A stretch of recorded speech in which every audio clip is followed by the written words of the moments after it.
Thinking of taking Social Security at age 62? You're not alone. But here's the truth.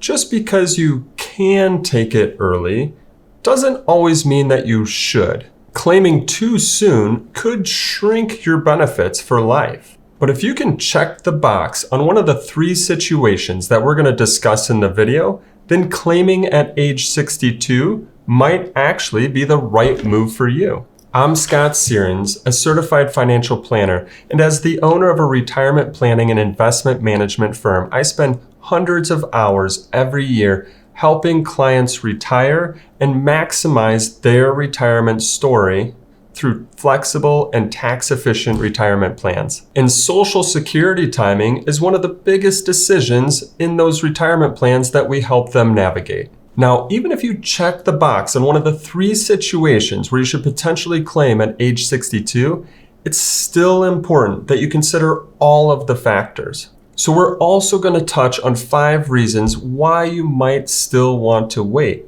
One of those reasons is something that could lead to an additional reduction in benefits. And another reason of those reasons could potentially cost you thousands of dollars more in taxes. And then at the end, I'm going to help you understand how to put it all together to help you make your decision. So let's start with the 3 situations where it may make sense that you claim your Social Security at age 62. Now, these are not hard and fast rules, but if you check the box on one of the 3, well, then it could be worth some serious consideration for you to start at age 62. The first situation is if you have health issues or reduced longevity. You see, one of the things that you need to understand about Social Security is break-even age.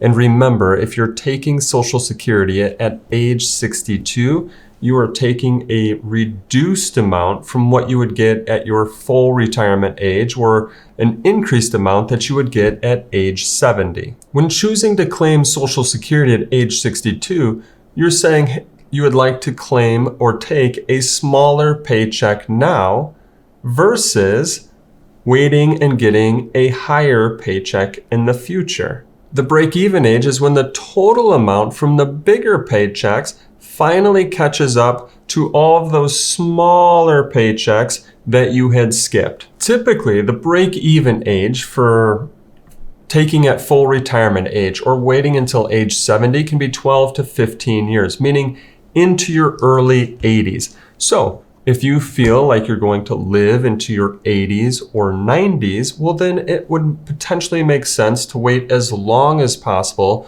to claim your Social Security benefit. That's how you would get the most money back from the government. You've waited as long as possible. You're going to get the larger paychecks, but you live longer. The larger paychecks that you'll get over that long period of time will be more than all of those smaller paychecks that you skipped.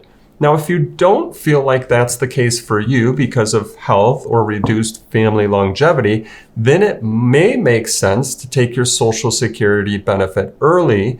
And depending on what health and longevity looks like for you, it could then make sense for you to start your Social Security as early as age 62 if you are fully retired. Another situation where it might make sense is if you're married, fully retired before age 62, and one of the 2 spouses is going to wait until age 70, or at least wait as long as possible to take their Social Security. You see, none of us know when we're going to pass away. So by utilizing this strategy, you're doing 3 things. First thing is you're making sure that there is a healthy survivor benefit. If one of the 2 of you were to pass away, you only keep one of the 2 Social Securities and you keep the higher of the 2. Second, you're splitting the difference on break-even age. If one person lives into their 80s and 90s, well, at least you've delayed and waited to claim one of the Social Security benefits. If one person passes away before that time, well, now you've also taken one of the benefits early. And then third is it's going to help reduce the withdrawals that you're going to make from your retirement savings. Notice twice now I've said fully retired. That's a really important factor, and I'll explain why after we go through situation number 3, which is you don't actually need the Social Security, meaning you have enough saved up in your retirement savings or through other pensions or through other income sources, where your Social Security is kind of just something extra when it comes to your retirement income. So if you've saved enough and you don't actually need the income, you could claim at age 62 and then reinvest the money that you have coming in those monthly paychecks. However, my questions to you are, will you actually invest it? And then how are you investing it? You see, because if you're taking an approach that's too conservative, well, this could backfire. But if you are taking a growth approach, well, then this could play out in your favor. Now, even if you checked one of those three boxes where it might make sense for you to claim Social Security at age 62, we still want to discuss some reasons why you may want to wait, because we don't want taxes and penalties to be eating up your benefit. So let's go through 5 reasons why you might still want to wait to claim your benefit. Now, I mentioned being fully retired in each of those 3 situations. And the reason for that is because if you are still working and you have wage income coming in and you've claimed Social Security anytime prior to your full retirement age, and your wage income goes over the earnings limit, well, then your Social Security benefit could be temporarily reduced. Very simple and clear here. If you're making money prior to full retirement age and you claim Social Security and you make too much, your Social Security benefit is going to be reduced in addition to what it's already been reduced because you've claimed it early. And the second reason is if you're going to be doing any sort of tax planning to help reduce the long-term taxes on your IRAs and 401ks. You see, when you claim Social Security, and if you were to do Roth conversions, potentially 85% of your Social Security could then add into your taxable income.